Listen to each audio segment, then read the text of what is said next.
Welcome back sa akin channel mga kasweet. Mukhang maagang madidismiss ang impeachment case ni Vice President Sara.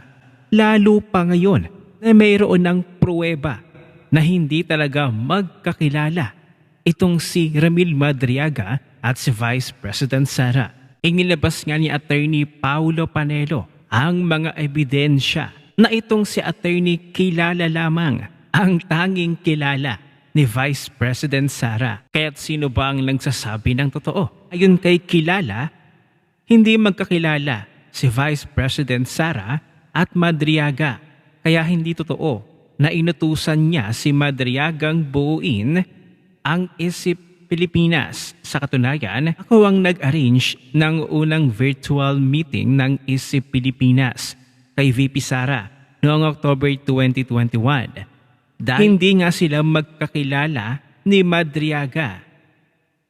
At ayun pa nga, ipinakita ang screenshot na tila conversation na Vice President Sara at ng ISIP Pilipinas. Ayon sa Team ISIP Pilipinas, by the way, pwede ka ba namin ma-invite online via Microsoft Teams sa General Assembly ng ISIP Pilipinas para sa inspiration message?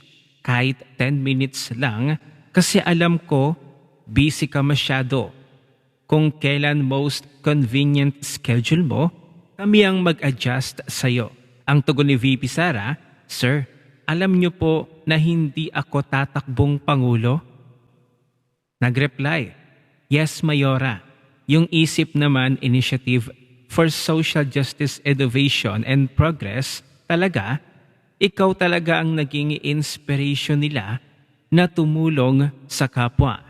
Close nga ba talaga si Madriaga at ang pamilyang Duterte? Ayon pa kay Attorney kilala, isa pang patunay na hindi kilala ni Vice President Sara si Madriaga ay hindi siya imbitado sa inauguration ni VP Sara.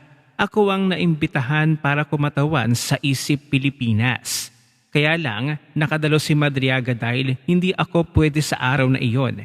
Tinext ko ang RSVP number para siya ang maging replacement ko sa inauguration. So kaya pala naando si Madriaga dahil replacement pala ni Attorney Kilala. Bilang ebidensya, ito pa nga ang imbitasyon ni Vice President Sara kay Attorney Kilala sa inauguration bilang kinatawan ng ISIP Pilipinas. Ito, may date, may petsa. Good day, Attorney Kilala. This serves as your invitation to the inauguration of Vice President Sara Duterte, June 13, 2022. So ito, may invitation naman pala. So ito pa yung text messages na nagpapatunay na replacement lang talaga ni Attorney Kilala si Madriaga doon sa inauguration ni Vice President Sara. Ito good PM. This is Attorney Ryan Kilala of ISIP Pilipinas. I received the invitation. It is Dr. Ramil Madriaga who will be attending on June 19. You may get in touch with him through the following details if indeed. Nagreply ng well noted po. Nagbigay ng email address si Madriaga. This is Ramil Madriaga representing ISIP Pilipinas, Vice Attorney Ryan Kilala. Thanks. So yun naman pala, may mga ebidensya pala. So kaya pala naandun si Madriaga ay dahil replacement ni Attorney Kilala na siyang ginamit ni Trillanes itong si Madriaga dahil nagkataon na naandun si Madriaga. At ngayon pinalalabas, nakakilala daw, kaklose daw si Madriaga ng pamilyang Duterte. At ito pa nga ang video na kung saan isiniwalat ni Attorney Paulo Panelo na isang manloloko at sinungaling si Madriaga. Lagot ka ngayon sa Korte Suprema, Madriaga.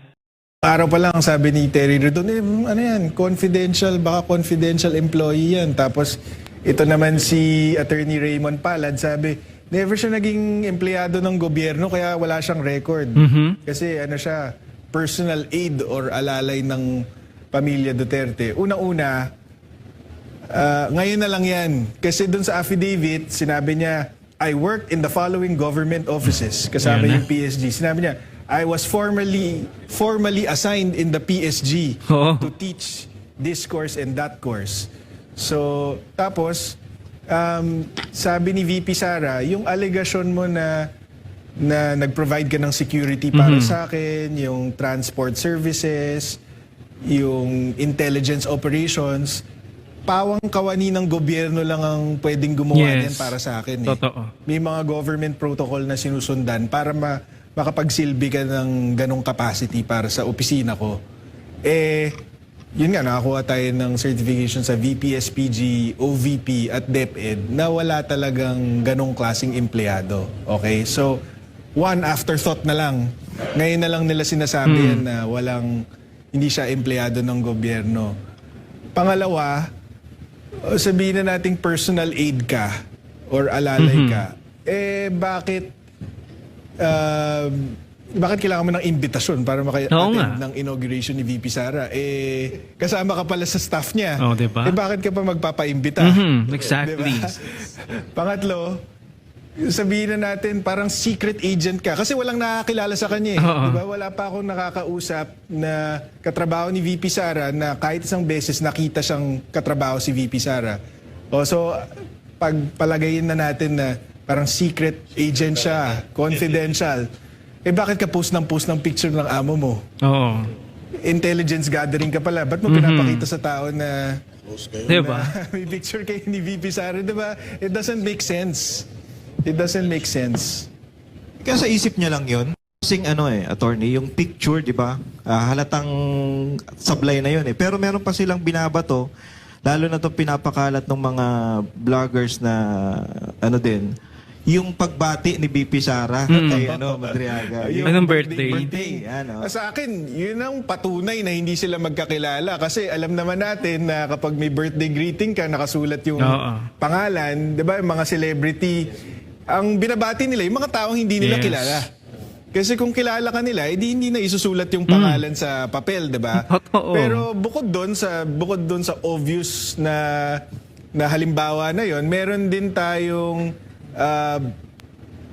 forthcoming na testimony mula mismo doon sa tao sa opisina ni VP Sara na nag-video. Yun. Siya yung in charge na taga-video ng mga birthday greeting na ganun. Papatunayan niya na si diba? VP Sara ginagawa lang yun para sa mga taong hindi niya kilala. Request Yari lang kayo. ng mga kaibigan at mga kaopisina. Nung nakaraan nagkaroon ako ng nag-birthday ako nung nakaraan Nag-request din ako kay VP ng greeting. Dumaan yun sa tamang proseso eh. Meron talagang parang isang grupo diyan sa within Office of the Vice President na nag-aasikaso nun. So hindi siya para sabihin na close kaming dalawa. Na kaya personal, ako So definitely may request yan. Opo. Ko lang, binigyan ko lang ng konting sundot yung sinabi ni attorney. Pero ba't pag ini-interview mo parang si BP Sara close na close kayo? Close na kami. Pero ganun yung mata mo pag Pero sigurado ako, hindi niya alam kung kailan ang birthday ko. Sigurado ako hindi niya alam kailan ang birthday. So mga ka-sweet, totoo nga naman, kung kilala ka personally, close kayo. Sabi nga nila, close daw sila. So bakit sa video greetings ng kaarawan mo, ng birthday mo, bakit kailangan pang isulat yung pangalan? Hindi ba? So pwede mo naman siyang batiin. Kung kilala mo talaga kung close kayo, personally, at kung may video greeting, pwede mong batiin ng walang papel. So magkakatalo-talo na lamang yan dyan pagdating sa Korte Suprema. Lahat ng ebidensya laban dito kay Madriaga ay ipon na. Ang tinuturo nga ay sinungaling itong si Madriaga. At kung mapatunayan itong kasinungalingan ni Madriaga sa Korte Suprema, which is ito yung si Madriaga ay ginamit doon sa impeachment complaint laban kay VP Sara, ay wala na. Automatically, mababasura na yung impeachment complaints na yon. At sigurado kapag umusad ang kaso ni Vice President Sara laban dito kay Madriaga, at kapag napatunayan ang kasinungalingan ni Madriaga, guguho ang mundo ng mga kakamping at loyalista na ito. Kaya kung kayo ang tatanungin mga kasweet, naniniwala ba kayo na close nga ba talaga itong si Madriaga kay VP Sara? Haba, i-comment mo na yan sa comment section at magkita-kita ulit tayo.